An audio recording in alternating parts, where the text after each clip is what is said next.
Bharatiya Janata party की प्रदेश महामंत्री doctor अर्चना गुप्ता ने जींद में की प्रेस वार्ता। जींद से सुरेश निरंकारी की रिपोर्ट। प्रदेश भाजपा महामंत्री डॉक्टर अर्चना गुप्ता ने कहा कि अग्निवीर योजना का मुख्य उद्देश्य देश की सेना को युवा सेना बनाना है। अग्निवीर योजना लागू करने से पहले देश की सेवा में औसत आयु 32 वर्ष थी, जो अब कम होकर 26 वर्ष हो गई है। पूरे विश्व में सभी जगह पर सेना में औसत आयु 32 वर्ष से कम है। वह आज यहां पत्रकारों के साथ बातचीत कर रही थी। इस अवसर पर उनके साथ भाजपा के जिला अध्यक्ष राजू मोर, भाजपा के जिला महामंत्री डॉक्टर राज सैनी, मुख्यमंत्री मीडिया कोऑर्डिनेटर अशोक छाबड़ा, भाजपा के जिला मीडिया प्रभारी मनीष गोयल, नगर पार्षद सियाराम गोयल, पार्टी नेता विजय मघन व भूपेंद्र टॉप भी मौजूद थे। डॉक्टर अर्चना गुप्ता ने कहा कि वर्ष 2022 में 45,896, वर्ष 2023 में 53,575 अग्निवीरों की भर्ती की गई है। वर्ष 2024 के लिए भर्ती प्रक्रिया जारी है। सरकार ने इस दौरान बेटियों को भी भारतीय सेना में शामिल किया है और आज बेटियां तीनों ही सेनाओं में काम करती हुई नजर आती हैं। अग्निवीर के माध्यम से 1985 बेटियों को सेना में शामिल किया गया है, जो सेना के तीनों अंगों में काम कर रही हैं। उन्होंने विपक्ष द्वारा अग्निवीर योजना को लेकर किए जा रहे दुष्प्रचार का कड़ा विरोध करते हुए कहा कि विपक्ष का ये विरोध देश विरोधी कार्य है। उन्होंने कहा कि सेना को युवा होने के साथ साथ आधुनिक तकनीक और नए नए हथियारों से भी अवगत होना चाहिए और नए बच्चे बड़ों की तुलना में तकनीक के प्रति अधिक जागरूक होते हैं। अर्चना गुप्ता ने कहा कि 4 साल के बाद जब कोई अग्निवेश रिटायर होकर वापस आता है तो उसे 10 लाख रुपए मिलते हैं। वित्त मंत्रालय अग्निवीरों को अपना उद्योग या अपना कार्य स्थापित करने के लिए प्राथमिकता के आधार पर ऋण सुविधा मुहैया करवाता है। इसके अलावा अगर कोई बच्चा प्राइवेट सेक्टर में सर्विस करना चाहता है तो उसे भी प्राइवेट सेक्टर वाले प्राथमिकता के आधार पर अपने यहाँ रखना चाहते हैं, क्योंकि उनमें अनुशासन और टीम भावना बहुत ज़्यादा विकसित होती है। भाजपा की प्रदेश महामंत्री ने कहा कि अग्निवीर की सेवा के दौरान सामान्य मौत होने पर उसे 48 लाख रुपए प्रदान किए जाते हैं और युद्ध में शहीद होने पर 92 लाख की सहायता राशि उसके परिवार को दी जाती है। इसके साथ अपंग होने की स्थिति में अलग अलग कैटेगरी में 40 और 25 और 15 लाख रुपए तथा उसके अन्य लाभ प्रदान किए जाते हैं। भाजपा नेत्री डॉक्टर अर्चना गुप्ता ने कहा कि इसराइल और रूस में हर बच्चे को सेना में सेवा देना जरूरी है। उन्होंने कहा कि कांग्रेस ने अपने शासन में कभी भी बेटियों को सेना में शामिल नहीं होने दिया। भाजपा सरकार ने बेटियों को सेना में शामिल कर उन्हें सम्मान प्रदान किया है। उन्होंने कहा कि कांग्रेस, आम आदमी पार्टी और तृणमूल कांग्रेस ने एक प्रोपेगेंडा के तहत भ्रामकता फैलाने का काम किया कि 4 साल बाद युवा क्या करेगा, लेकिन उसने यह नहीं सोचा कि 4 साल बाद वह युवा एक सफल युवा होगा जो 25% तो सेना में ही शामिल हो जाएगा और जो बाहर आएगा उनमें से बहुत से लोगों की सरकारी नौकरी लग जाएगी और जो रह जाएंगे उनमें से कुछ प्राइवेट सेक्टर में और कुछ अपना स्टार्टअप इंडिया या स्टैंड अप इंडिया शुरू करने की स्थिति में होंगे। उन्होंने कहा कि बहुत से देश में सेना में शॉर्ट सर्विस का मिशन लागू है, क्योंकि इससे राष्ट्र निर्माण होता है। उन्होंने कहा कि अग्निवीर योजना के प्रति युवाओं में खासा उत्साह है। भाजपा की प्रदेश महामंत्री अर्चना गुप्ता ने केंद्र और प्रदेश सरकार को हर मोर्चे पर सफल सरकार बताया। उन्होंने साफ कहा कि हम विपक्ष द्वारा फैलाए गए भ्रम के जाल को तोड़ नहीं पाए। उन्होंने कहा कि हुड्डा के राज में 10 साल में हरियाणा में 50 से 60 हज़ार युवाओं को नौकरी मिली थी, लेकिन भाजपा ने अपने 9.5 साल के शासन में 1,20,000 युवाओं को नौकरी देने का काम किया है। अर्चना गुप्ता ने कहा कि प्रधानमंत्री नरेंद्र मोदी के नेतृत्व में नोटबंदी से लेकर अग्निवीर योजना तक हर योजना देश के लोगों के हित में बनाई गई है। उन्होंने कहा कि कांग्रेस ने ताशकंद समझौता कर भारत की जमीन पाकिस्तान को सौंपने का काम किया था, लेकिन आज स्थिति यह है कि चीन भी भारत से डरता है। हरियाणा में तीसरी बार भाजपा की सरकार बनेगी। भाजपा की प्रदेश महामंत्री अर्चना गुप्ता ने हरियाणा में तीसरी बार बीजेपी की सरकार बनने का दावा करते हुए कहा कि काठ की हांडी बार बार नहीं चढ़ती। अब प्रदेश की जनता कांग्रेस के बहकावे में आने वाली नहीं है।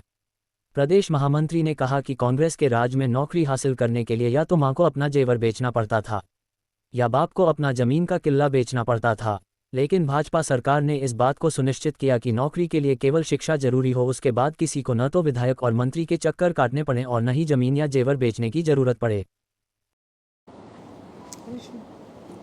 सभी पत्रकार छायाकार बंधुओं को मेरा प्रणाम।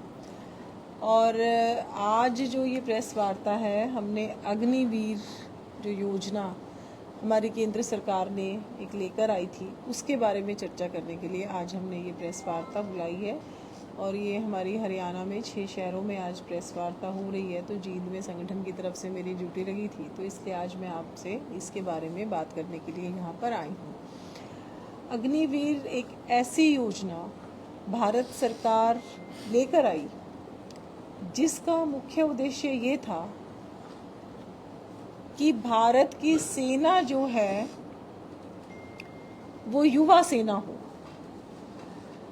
अग्निवीर योजना के आने से पहले भारत की सेना की जो औसतन एज थी वो 32 थी, और अग्निवीर आने के बाद भारत की सेना की जो औसतन एज है वो 26 हो जाती है। अगर हम ब्रिटेन की देखें, अगर हम यूएसए की देखें, तो सभी देशों की सेनाओं की जो औसतन एज है वो 32 से काफ़ी कम है। सेना युवा हो, सेना में जो शूरवीर हैं वो आज की मॉडर्न टेक्नोलॉजी से अच्छी तरीके से जानकारी रखते हों, क्योंकि आजकल जैसे कि हम सबको पता है कि युद्ध में जितने हथियार भी यूज़ हो रहे हैं उनमें डिजिटलाइजेशन टेक्नोलॉजी के माध्यम से उन हथियारों का बहुत अच्छे तरीके से इस्तेमाल किया जा सकता है। तो ऐसे सैनिक हमें चाहिए जो युवा हों और जो मॉडर्न टेक्नोलॉजी से अच्छी तरीके से जानकारी मॉडर्न टेक्नोलॉजी की रखते हो। 10वीं करने के बाद, 12वीं करने के बाद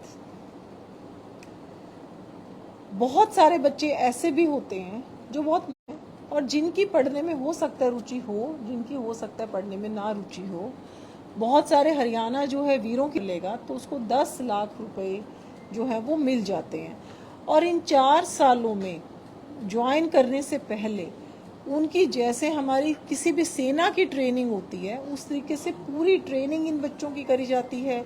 इन बच्चों को इतना सशक्त बनाया जाता है कि वो सारी की सारी मॉडर्न टेक्नोलॉजी को समझें, किस तरीके से उन्होंने हथियारों को चलाना है, कैसे सेना के अनुशासन की पालना करनी है, उन सब चीज़ों को भी ये बच्चे साथ साथ समझते हैं। और जब 4 साल पूरे हो जाते हैं इन बच्चों के, तो उसके बाद 25% बच्चे सेना ही उन बच्चों को जो है वो रख लेती है, चाहे वो जल सेना हो, चाहे थल सेना हो, चाहे नौसेना हो। 25% बच्चे वहीं पर एब्जॉर्ब हो जाते हैं। और उसके अलावा भी, चाहे भैया बाद में देना, बाकी उसके अलावा भी चाहे हमारी डिफेंस मिनिस्ट्री है, चाहे एविएशन मिनिस्ट्री है, और चाहे हमारे बॉर्डर बीएसएफ हैं, चाहे हमारा सीआरपीएफ है, कुछ बच्चों के लिए वहाँ पर भी उसके बाद रिजर्वेशंस करी गई है। और अगर कोई कैजुअलिटी हो जाती है किसी वजह से, बच्चा अगर मान लो 4 साल जॉब कर रहा है और 4 साल में कोई बच्चे के साथ कैजुअलिटी हो जाती है, किसी वजह से बच्चे की डेथ हो जाती है, तो 48 लाख रुपए जो है सरकार उनके परिवार को देती है। और अगर युद्ध में कैजुअलिटी हो जाती है, एक होता है कि वैसे डेथ होगी किसी और कारण से, लेकिन अगर युद्ध में उनकी डेथ हो जाती है तो 48 प्लस 44 और प्लस जो 10 लाख उसको मिलने थे, तो उसका जो भी रिश्तेदार है उसको करीब करीब 1 करोड़ रुपए का कंपनसेशन जो है वो सरकार देती है। और सबसे बड़ी बात, एक तो बच्चे को एक एक्सपीरियंस हो गया, और 4 साल के बाद जिन बच्चों को, कुछ तो वहीं रह जाते हैं फौज में ही, कुछ नौसेना में या वायुसेना में, और कुछ बच्चे जो आते हैं, जो सिविल सोसाइटी में आते हैं, तो वो आप ये देखिए कि आज के दिन अगर हमें कोई भी एक ऐसा व्यक्ति जिसका अनुशासित बच्चा, जब 17.5 साल का बच्चा जाएगा और 4 साल के बाद वो सिविल सोसाइटी में अगर वापस आता है, तो 21.5 साल का बच्चा 10 लाख रुपए लेके आ रहा है। वो बच्चा अगर अपना, आज हमने startup India, stand up India, इतने सारे एमएसएमई के प्रोजेक्ट्स हैं, एमएसएमई में इन बच्चों को ज़्यादा प्रोत्साहन मिलता है, इनको प्रायोरिटी दी जाती है। तो अगर बच्चा अपना कोई भी उद्योग स्थापित करना चाहता है, 21.5 साल का बच्चा जो 10 लाख रुपए लेकर आया है, तो वो अपना उद्योग स्थापित कर सकता है। उद्योग स्थापित करने के अलावा अगर वो नहीं भी उद्योग स्थापित करना चाहता और वो किसी भी प्राइवेट फर्म में जाना चाहता है, कहीं पर मैं कहती हूँ चाहे वो सिक्योरिटी सर्विसेज में जाना चाहता है, किसी भी सर्विस में जाना चाहता है, तो आप ये देखिए कि 22 साल का अनुशासित बच्चा मॉडर्न टेक्नोलॉजी से, जिसका अच्छे तरीके से जिसको ट्रेन किया गया है, ऐसे बच्चे अगर हमारे पास सिविल सोसाइटी में आकर किसी भी प्लेटफॉर्म पे काम करते हैं तो वो उस प्राइवेट यूनिवर्सिटी हो, प्राइवेट फर्म हो, उसके लिए भी एसेट हैं, क्योंकि ये हम सब देख रहे हैं कि अगर इस तरीके के अनुशासित बच्चे आएंगे और ट्रेंड बच्चे आएंगे तो वो जिस भी संस्था में काम करेंगे उस संस्था को बहुत आगे तक लेकर जाने की एक क्षमता जो है वो ये बच्चे रखते हैं। तो जिस तरीके से कांग्रेस ने, चाहे ममता बनर्जी ने, चाहे आम आदमी पार्टी ने एक भ्रामकता पूरे के पूरे देश में फैलाई कि 4 साल बच्चे काम करने के बाद क्या करेंगे, वो एक भ्रामकता कहीं ना कहीं जो काम एक बहुत अच्छी सोच के साथ किया जाता है, देश की सेना ज़्यादा मजबूत हो, देश की सेना युवा हो और कोई भी दुश्मन हमारी तरफ आंख उठाकर भी ना देख पाए, जो काम इस सोच के साथ किया जाता है उस सोच को प्रभावित करने का काम ये विपक्षी पार्टियां करती हैं। और सबसे बड़ी बात, बेटियों को आज तक इतने साल कांग्रेस पार्टी ने राज किया, कभी उन्होंने महिलाओं को बीएसएफ में, एयरफोर्स में, अलग अलग फोर्सेस में उनकी एंट्री बैन थी। जब से भारतीय जनता पार्टी की सरकार आई, मोदी जी प्रधानमंत्री बने, कोई भी फोर्सेस आप आज ले लो, सब फोर्सेस में बेटियां बढ़ चढ़ के काम कर रही हैं। अगर आपने 26 जनवरी की इस साल की परेड देखी हो तो इतनी सारी टुकड़ियों का जो नेतृत्व है वो हमारी भारत की मजबूत वीरांगनाएं कर रही थी। और उसी तरीके से 1985 जो बेटियां हैं वो अग्निवीर बन चुकी हैं और अलग अलग सेनाओं में काम कर रही हैं। 2022 में करीब 52,000 के करीब अग्निवीर रिक्रूटमेंट उनकी हो चुकी है सेना में। अगले साल 2023 में 56,000 के करीब रिक्रूटमेंट हुई हैं और अभी 2024 की रिक्रूटमेंट्स चल रही हैं। तो जो बच्चे वहाँ रहना चाहते हैं और जिस तरीके से उन्होंने 4 साल में प्रदर्शन किया, उसके आधार पर 25% सेनाएं ले रही हैं। उसी तरीके से हरियाणा सरकार हो, चाहे उत्तर प्रदेश की सरकार हो, चाहे उत्तराखंड की सरकार हो, चाहे जो है हमारी असम की सरकार हो, इन मध्य प्रदेश की सरकार हो, 7 तो स्टेट गवर्नमेंट्स ने भी इन बच्चों को अपने पास किसी भी तरीके की जॉब्स जो देनी है उसमें इनको प्रायोरिटी दी है। तो मैं आप सबसे यही कहना चाहती हूँ कि कोई भी ऐसी योजना जिसमें भारत विश्व के मानचित्र पर एक अपना नया स्थान बना सके, एक मजबूत स्थान बना सके, कोई भी अगर ऐसी योजनाएं हम लेकर आते हैं तो विपक्षी जो कहीं ना कहीं अंदर से भारत को हमेशा कमजोर करने में लगे रहते हैं, वो इसके ऊपर सवाल उठा देते हैं। एक ऐसी योजना अगर आप लोगों ने देखा हो कि इजराइल में, एक ऐसा देश जो कभी कोई युद्ध नहीं हारता, वहाँ पर हर बच्चे के लिए कंपलसरी है कि वो सेना में अपनी सेवाएं अवश्य देगा। रशिया में वहाँ पर भी ये कंपलसरी है कि हर बच्चा अपनी सेना में अपनी सेवाएं अवश्य देगा। इसी तरीके की जो शॉर्ट सर्विस कमीशंस हैं, वो चाहे यूएसए हो, चाहे यूके हो, अलग अलग देशों में ये शॉर्ट सर्विस कमीशंस भी हैं। तो ऐसा कुछ भी नहीं किया गया जिससे राष्ट्र को कोई नुकसान हो, युवा को कोई नुकसान हो, हमारी सारी की सारी सोसाइटी को कोई नुकसान हो। ऐसी एक योजना जिससे हर वर्ग को फायदा हो रहा है, राष्ट्र का निर्माण हो रहा है, भारत को युवा और साहसी मॉडर्न टेक्नोलॉजी से प्रेरित, मॉडर्न टेक्नोलॉजी में ट्रेंड सेना मिल रही है, बच्चों को उचित मानदंड मिल रहा है, विद कवरेज ऑफ अगर कोई किसी तरह की अनहोनी घटना हो जाती है उसके बाद उन बच्चों का फ्यूचर ब्राइट है। जितने बच्चे सिविल सोसाइटी में वापस आकर किसी ना किसी फर्म में कहीं ना कहीं कोई अपना बिजनेस करेंगे, रोजगार करेंगे, कहीं नौकरी करेंगे, तो हमें ट्रेंड बच्चे, अनुशासित बच्चे जो देश को प्यार करते हैं, जो हर तरीके से ट्रेंड हैं, उन बच्चों को अपने साथ जब हम काम करेंगे तो वो फर्म भी, वो सिविल सोसाइटी में भी देश का जो है गौरव वो बच्चे बढ़ाएंगे, युवा और साहसी बच्चे हमारे देश के बनेंगे।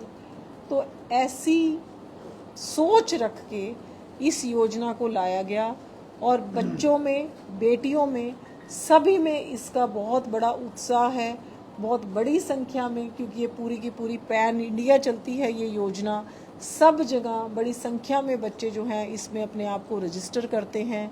तो आज मैं यही कहना चाहती हूँ कि आप राजनीति करो, आप अपनी पार्टी की बात रखो, लेकिन जो काम राष्ट्र हित में किए जाते हैं, जो बच्चों के सुनहरे भविष्य के लिए किए जाते हैं, जो राष्ट्र निर्माण के लिए किए जाते हैं, उन सब योजनाओं पर भी अगर ये विपक्षी इस तरीके से प्रहार करते हैं तो मैं ये मानती हूँ कि इनसे बड़ा राष्ट्र विरोधी और कोई नहीं हो सकता।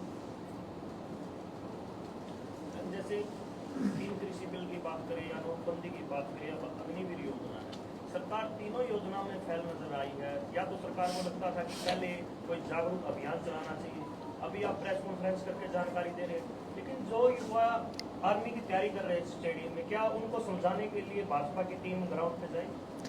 मैं आपकी हर बात का जवाब देती हूँ। पहली बात, आपने नोटबंदी की बात करी, आप मुझे बताइए कि नोटबंदी के पूरा टाइम भारत की जनता इतनी खुश थी कि कोई व्यक्ति ने कहीं पर भी इसका कोई विरोध नहीं किया। हाँ, परेशान वो लोग थे, परेशान सैकड़ों लोग जिनकी मरने की बात आप कर रहे हो। 140 करोड़ हम देशवासी हैं, जितनी बड़ी हमारी जनसंख्या है, उस अनुपात में कुछ ना कुछ हल्की फुल्की घटनाएं, मैं ये नहीं कह रही कि जो मरे हैं उनके साथ हमारा कोई संवेदनशीलता नहीं है, लेकिन आप ये समझिए कि इतनी बड़ी जनसंख्या में कुछ हल्की फुल्की कोई दुर्घटना कभी भी हो सकती है। कोई ज़रूरी नहीं हो नोटबंदी की वजह से ही दुर्घटना हो, अदरवाइज भी दुर्घटनाएं होती हैं।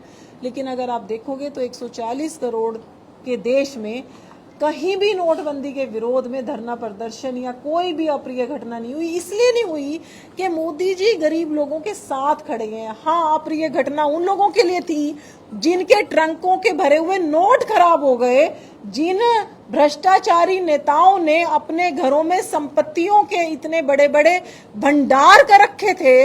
हाँ, उनका भविष्य जरूर उस नोटबंदी की वजह से, उस नोटबंदी की वजह से वो आए, धीरे धीरे उन लोगों ने किसी ना किसी माध्यम से चेंज करवाए होंगे। लेकिन जो एक खुली पैसे देखिए कि सरकार ने ये प्रोविजन तो दिया ही था ना कि आप 2000 रुपए चेंज करा सकते हो। लेकिन जिस तरीके से उनका गलत इस्तेमाल होता है, उस गलत इस्तेमाल में तो कहीं ना कहीं प्रतिबंध लगा पूरे के पूरे देश ने। नोटबंदी में जिस तरीके से काले धन पर प्रहार हुआ, कड़ा प्रहार हुआ, कोई भी भारत का प्रधानमंत्री आज तक इतना बड़ा फैसला नहीं ले पाया। लेकिन मोदी जी ने वोट की चिंता ना करते हुए, अपनी चिंता ना करते हुए कि हम सत्ता में रहेंगे या नहीं रहेंगे, काले धन पर इससे बड़ा प्रहार आज तक कोई राजनेता प्रेस कॉन्फ्रेंस करके पहले भी कहते थे, डिबेट में कहते थे कि नोटबंदी होगी तो अमन जी, मेरा ये कहना है, एक में कर लो, आप कर लो नहीं कर लो आप। आज सिर्फ अग्निवीर पे ही बात कर रहे हैं ना। नहीं सर, सवाल तो करेंगे। एक महीने में 5 आतंकवादी हमले हुए, आतंकवाद तो कम हुआ। भाई साहब देखो, लगातार पहली बार जब मान लो कांग्रेस की सरकारें थी तो सैनिकों के हाथ लगातार बंधे हुए थे। जम्मू कश्मीर में गोलियां चलती रहती थी, बॉर्डर पर हमारे सैनिक का सिर काट कर ले जाते थे। बॉर्डर पर लगातार गोली चलती रहती थी। हमारी सेना के पास पहली बात गोला बारूद नहीं था, सेना के लगातार हाथ बांधे हुए थे, वहां से गोली चलती थी, विपक्ष पाकिस्तान से सैनिक शहीद होते रहते थे, लेकिन सेना को वापस अटैक करने की मोहलत नहीं थी। भारतीय जनता पार्टी की सरकार में पहली बार आज सैनिकों के पास पूरा का पूरा गोला बारूद है।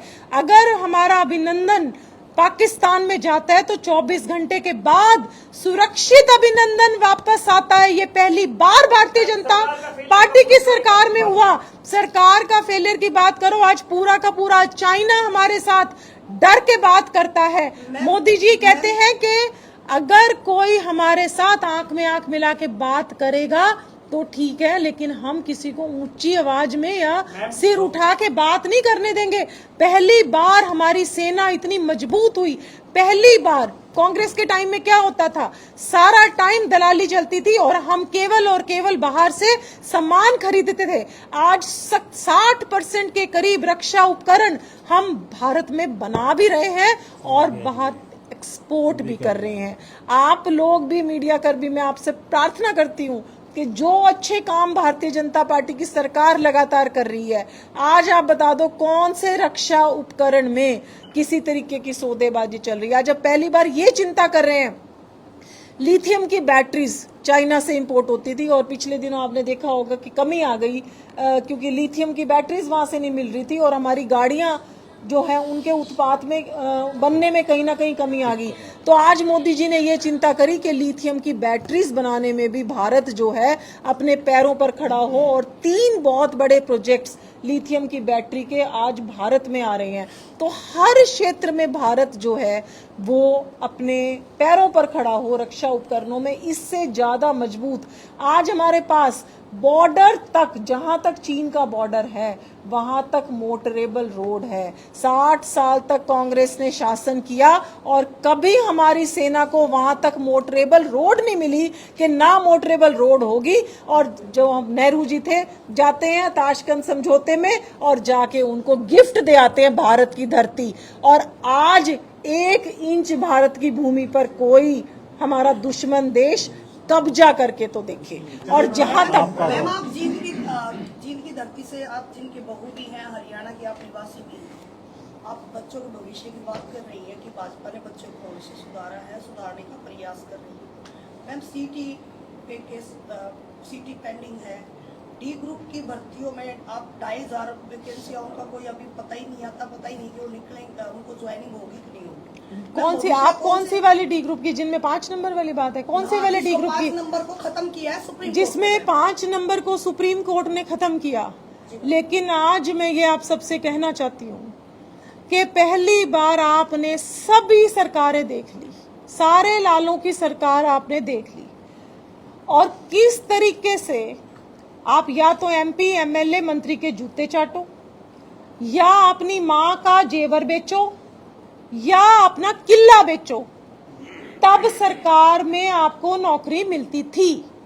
और हुड्डा की सरकार में तो उनके किसी रिश्तेदार को तब नौकरी मिलती थी जब उनकी किसी बहन बेटी से शादी भी करो। ये भी एग्जाम्पल है, अगर आप ढूंढोगे तो 1 मिनट में बात कर रही हूँ जी, पूरी बात करने दो।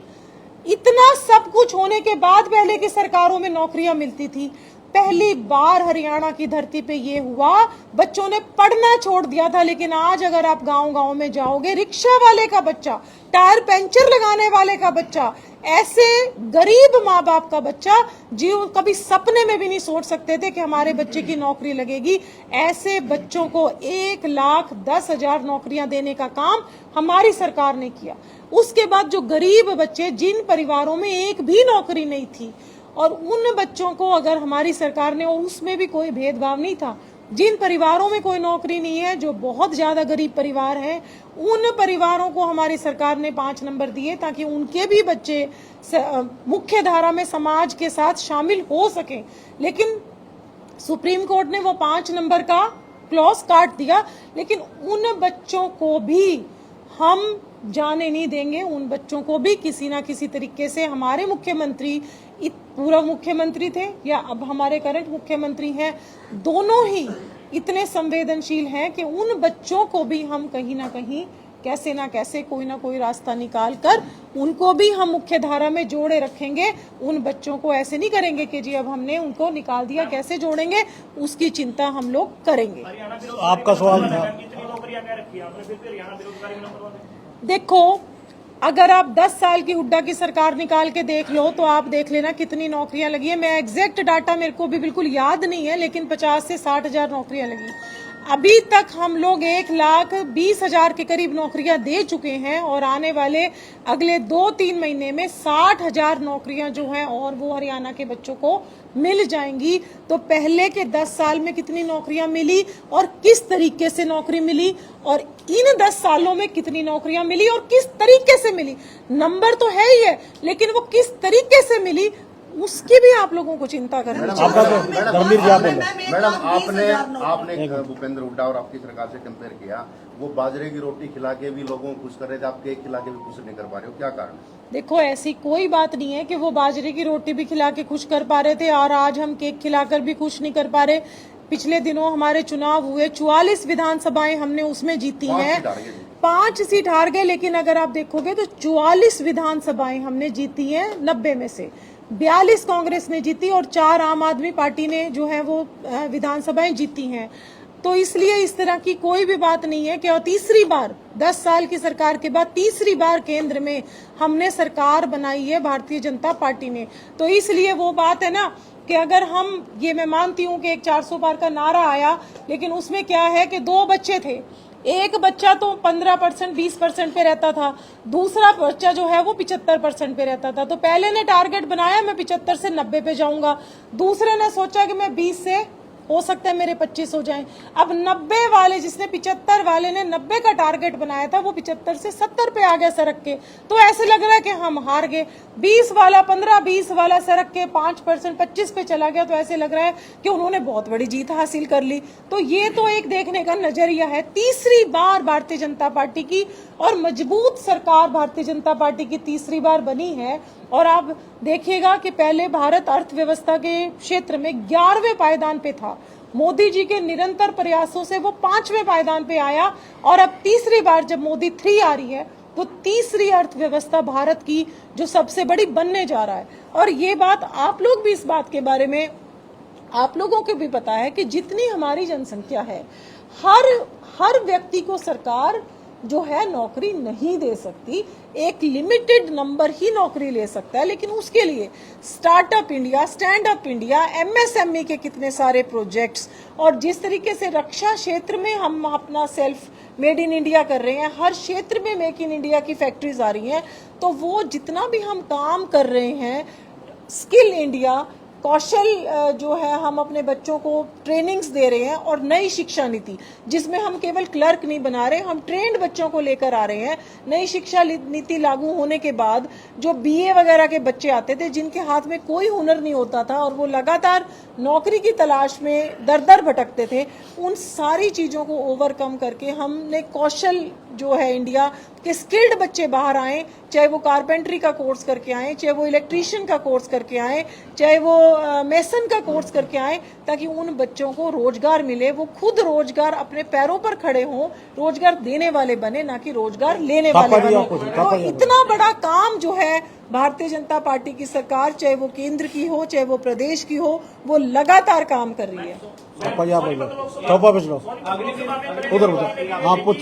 जेपी नड्डा भी आए सोनीपत लोकसभा में, लेकिन फिर भी सोनीपत लोकसभा आप ये देखिए, सोनीपत लोकसभा 20,000 की हार को, कम से कम मैं, हमारी पार्टी में तो उस हार को कोई हार नहीं मान रहा। अग्निवीर पे बात चल रही थी, तो अग्निवीर पे विश्व के महान देश है जो फ्रांस है, जर्मनी है, उन देशों में 39 ईयर्स तक रिक्रूटमेंट होती है आर्मी के अंदर।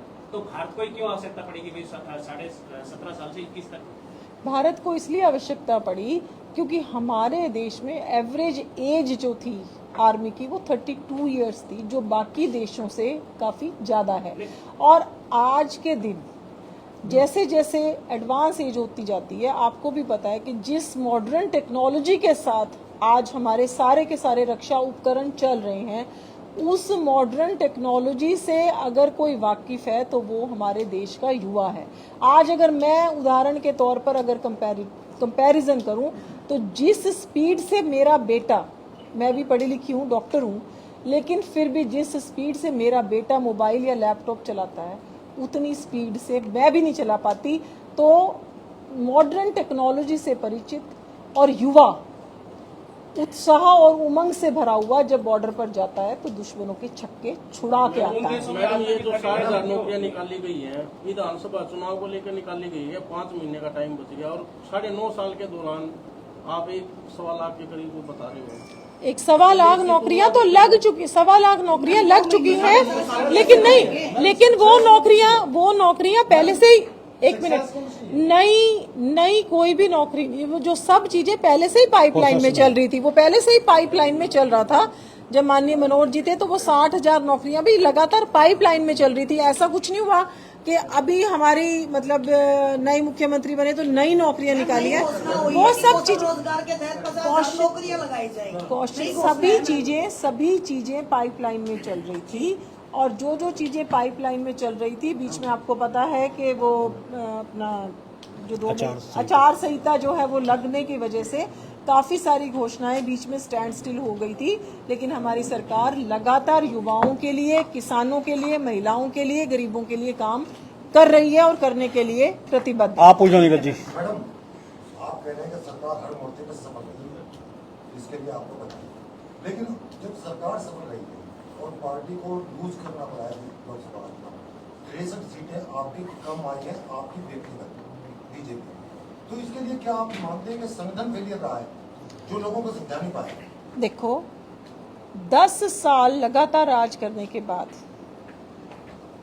अगर कुछ सीट्स कम हुई हैं, उसमें सबसे बड़ा काम जो उसका एक सबसे बड़ा कारण जो मैं मानती हूँ कि एक झूठ, एक भ्रामकता, एक भ्रम का जाल बुनने में हमारे विपक्षी सफल हुए, और उस भ्रम के जाल को हम कहीं ना कहीं तोड़ नहीं पाए।